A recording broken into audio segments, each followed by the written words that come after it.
नमस्कार, आप देख रहे हैं स्काईनेट टीवी इंडिया। पेश आज के मुख्य समाचार। मध्य प्रदेश का अगला मुख्यमंत्री कौन होगा, इसका जवाब अब सोमवार 11 दिसंबर को मिलेगा। इस दिन शाम 7 बजे भोपाल में बीजेपी विधायक दल की बैठक होगी, जिसमें सीएम का नाम तय होगा। बैठक के लिए नियुक्त किए गए तीनों पर्यवेक्षक भी मौजूद रहेंगे।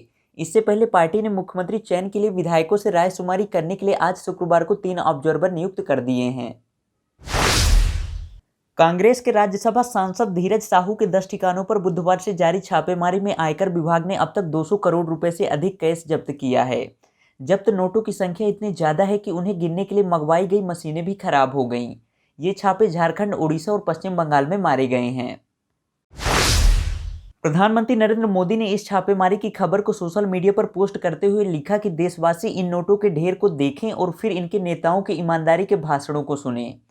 जनता से जो लूटा है उसकी पाई पाई लौटानी पड़ेगी, यह मोदी की गारंटी है।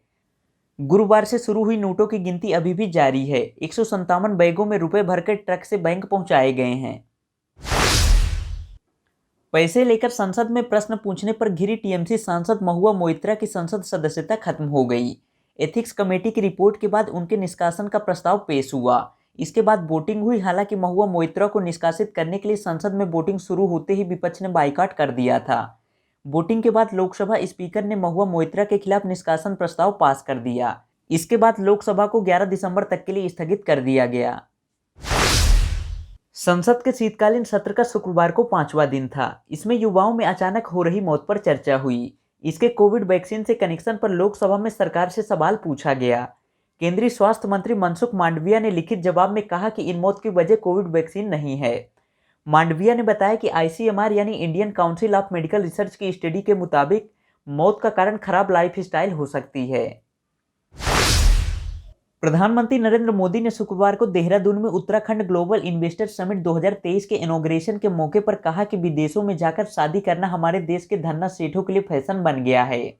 मैं देश के धन्ना सेठों से कहना चाहता हूं कि जब जोड़े ईश्वर बना रहा है तो जोड़ा अपने जीवन की यात्रा की शुरुआत उस ईश्वर के चरणों में आने की वजह विदेश में जाकर क्यों करता है। पीएम ने कहा कि मैं चाहता हूं कि देश के नौजवानों को मेक इन इंडिया की तरह मेड इन इंडिया मूवमेंट चलाना चाहिए। वाराणसी की जिला अदालत ने शुक्रवार को ज्ञानवापी मस्जिद में बने तहखाने की चाबी जिला मजिस्ट्रेट को सौंपने की मांग वाली याचिका पर सुनवाई नहीं की। एक वकील के निधन के कारण कार्यवाही नहीं हो सकी। इसके बाद कोर्ट ने आदेश सुनाने के लिए 11 दिसंबर की तारीख तय की है। केंद्रीय मंत्री ज्योतिरादित्य सिंधिया ने शुक्रवार 8 दिसंबर को कहा कि बुलेट ट्रेन का पहला सेक्शन 3 साल के अंदर शुरू होगा। उन्होंने हाल ही में अयोध्या एयरपोर्ट प्रोजेक्ट का निरीक्षण भी किया है। सिंधिया ने कहा कि दिसंबर अंत तक एयरपोर्ट तैयार हो जाएगा। पीएम नरेंद्र मोदी इसका उद्घाटन करेंगे। आज देश में 23 वंदे भारत ट्रेनें चल रही हैं। 2047 तक 4500 वंदे भारत ट्रेनें चलाने का हमारा मिशन है। राजकोट में गुरुवार रात वंदे भारत एक्सप्रेस ट्रेन पर पत्थर फेंके गए। इससे ट्रेन के 2 कोच की खिड़कियों के कांच टूट गए। ट्रेन पर पथराव राजकोट से 4 किलोमीटर दूर बिलेश्वर के पास रात 9 बजे हुआ। ट्रेन अहमदाबाद से राजकोट आ रही थी। हालांकि पथराव में किसी को चोट नहीं पहुंची। आरपीएफ ने मामले की व्यापक जांच शुरू कर दी है। मध्य प्रदेश के कई शहरों में शुक्रवार सुबह घना कोहरा रहा। भोपाल, रायसेन और विदिशा में ओस गिरी।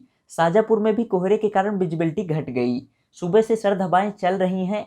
मध्य प्रदेश में अगले 3 दिन तेज ठंड रहेगी। मौसम वैज्ञानिकों का कहना है कि दिन और रात के तापमान में और गिरावट आएगी। अभी जबलपुर, सिवनी और उमरिया सबसे ठंडे हैं। यहाँ दिन का टेम्परेचर 20 डिग्री के नीचे चल रहा है। भोपाल, इंदौर में भी ठिठुरन बढ़ गई है। कल दिन भर की प्रमुख खबरों के साथ फिर मिलते हैं। तब तक के लिए शुभ रात्रि।